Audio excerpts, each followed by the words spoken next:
honor to be here with you today. Our speaker is an outstanding young woman, and we are blessed to have her as a part of our community. Dr. Allyson Anyanwu is married to attorney Dr. Anyanwu, and since 2002, she has served as the law firm's medical consultant. She's a very busy mother of 4 boys, ages 5, 3, and 10th-month-old twins. She is originally from Miami, Florida, and now resides in Jackson, Tennessee. Dr. Anyanwu is the emergency room physician and vice chief of staff at Bolivar General Medical Hospital, which is an affiliate of West Tennessee Healthcare here in Jackson. She is board certified in emergency medicine. She graduated with an undergraduate degree from the University of Florida as a physician assistant, and she graduated also from Michigan State University College of Humane Medicine and completed her residency in emergency medicine at St. John's Hospital in Detroit, Michigan. Dr. Anyanwu is a very, very busy lady. She serves as a role model in the medical field and motivates young men and women to follow her lead. She has served as a speaker on numerous occasions at various venues throughout the city, and she's been recognized as a Sterling Award recipient in Jackson, Tennessee. She has accumulated numerous awards and honors for her work, both in the profession and in the community as well. Dr. Anyanwu holds multiple workshops for Alpha Kappa Alpha Sorority Incorporated, promoting health and sisterly relations. She is the founder of a nonprofit organization, Sunshine Global Missions, that serves impoverished citizens locally and in Nigeria. She is a member of the African Medical Association and MV Links Organization of African American Physicians in Jackson, Tennessee. And if that were not enough, she is the founder of Anointed Vessels of Praise Ministries, which ministers through artistic worship and praise dance to numerous churches throughout the community.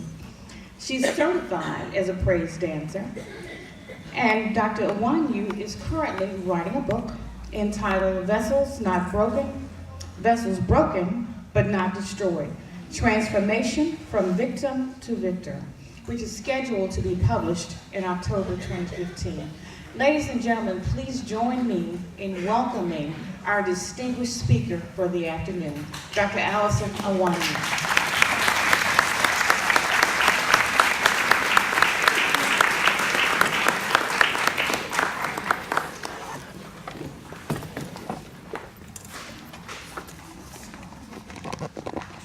Greetings. It gives me great pleasure to be among such distinguished guests. It gives me great pleasure to be among people who have overcome the health challenges of cardiac disease. Praise the Lord. Praise the Lord. I am here before you to talk about heart disease, and I give you some information to remember, some information to share. Don't just listen, tell somebody, because that's how we make a difference in each other's lives. Heart disease is the #1 cause of death in women.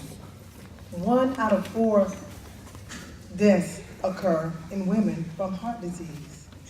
Many people think about heart disease as a disease of men, but I'm here to tell you that the same amount of women and men die from heart disease. And even though we've had lots of progress over the last decade, only about half of women recognize that heart disease is our #1 killer. It is the leading cause of death among African American women. 2/3 of sudden deaths occur when people don't have symptoms.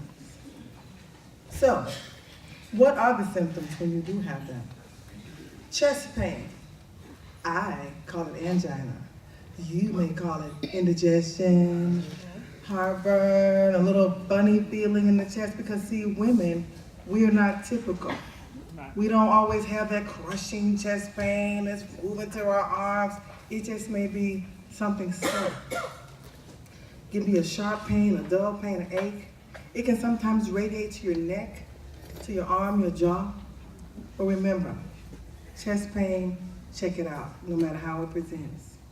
Other things are nausea and vomiting, shortness of breath, palpitations, like feeling your heart go pitter-patter, or some kind of upper chest discomfort. Sometimes it can even feel like right here in your upper tummy. Well, that's the base of your heart. These things are very non-specific. You don't want to miss it. Other things, symptoms are heart disease, stroke. Stroke is simply an obstruction of an artery in the brain. Symptoms of stroke are numbness, difficulty speaking, difficulty moving, or even weakness. You want to think about this because you got 3 hours for me to really make a difference if you got a certain kind of stroke. So if you sit at home and like, oh, it's gonna get better, and you come to me 4 hours, I'm gonna pray for you and send you over to the big hospital and hope for the best. But if you come to me within 1 hour, there's a drug I can give you to break that clot up. So I just want y'all to know, don't wait. Heart attack is an obstruction of a heart artery. Same thing, that same drug works. So don't wait. Risk factors. Risk factors include high blood pressure, high cholesterol, smoking. Half of Americans have one of these things, at least one. Other risk factors are age. Did you know that age 55 to 64 increases your chances of having a heart attack 9 times? Diabetes, that increases everything. So what are we gonna do? We're gonna control those things. Being overweight, having a poor diet, physical inactivity, excessive alcohol use, family history. What are some of the controllable risk factors that we can change? Well, I can't change my family, and I can't change my age. But what about cigarette smoking? Cigarette smoking is the most common, most modifiable things that we can change. The benefits from stopping smoking will occur even months after you stop. And after a few years, you'll be just as at risk as a person who doesn't smoke at all. Don't feel the struggle alone. Go to your doctor. There are ways that we can help. There's medications, there's alternate things you can do, little electronic cigarettes, whatever. Find out. Counseling. Another thing is healthy diet. We want to lower our risk for heart disease and stroke. We can do that by increasing our fiber in our diets, cereal, and including in the cereals, and eating foods with lower sugar, lower fat, including omega-3 fatty acids. I know you've heard a lot about that. This fish, that's in fish, plant sources, or you can even take it in a pill. We want to make some changes. Any change is better than none at all. Remember that. Hypertension control, check it. Don't assume.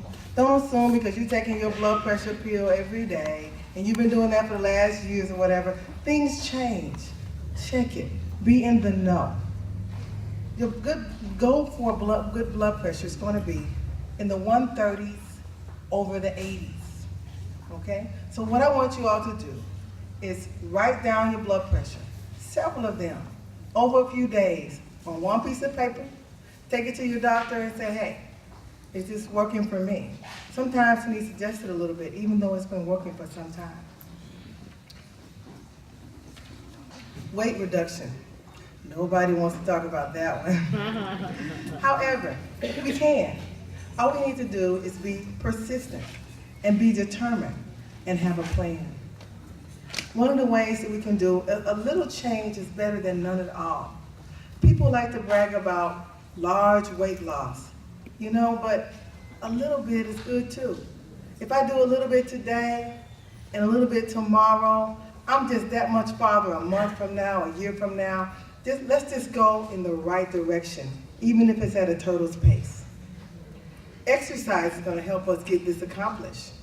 It's recommended that we get 150 minutes of exercise per week, moderate intensity exercise. Ooh, that sounds like a lot. That's like 37 minutes, 4 times a week. How about this?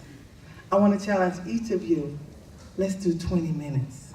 Let's do 20 minutes. Let's start twice a week. 20 minutes. Let's walk. You know, for me, when I exercise, I need a distraction. I go to a gym. Praise the Lord, I've lost 30 pounds in 6 months. I have a determined to make a change. Determination. And the whole thing is a little bit at a time, one day at a time. Let's celebrate, celebrate. Don't beat yourself up, celebrate, celebrate. So, do I have any commitments on that one? Great. So, lastly, I want to talk about a little bit of prevention. Taking an aspirin a day, a baby aspirin, every day is going to help. That's going to help decrease your heart disease potential. And they also talk about, for those who drink, having a small amount of alcohol daily. Exercise is definitely something to take in mind. People who exercise on a regular basis are less likely to have MI problems.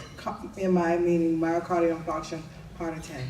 So the one thing I want to leave with you today is what to do if you're having chest pain or any of these problems. Don't ignore it. So many times I'm very frustrated because somebody I'm pronouncing dead and I'm working them and it's not working, and I know the person's about dead and I have to go and I have to tell them this is not working. I've given them all the medicines I can give them and it's not doing well.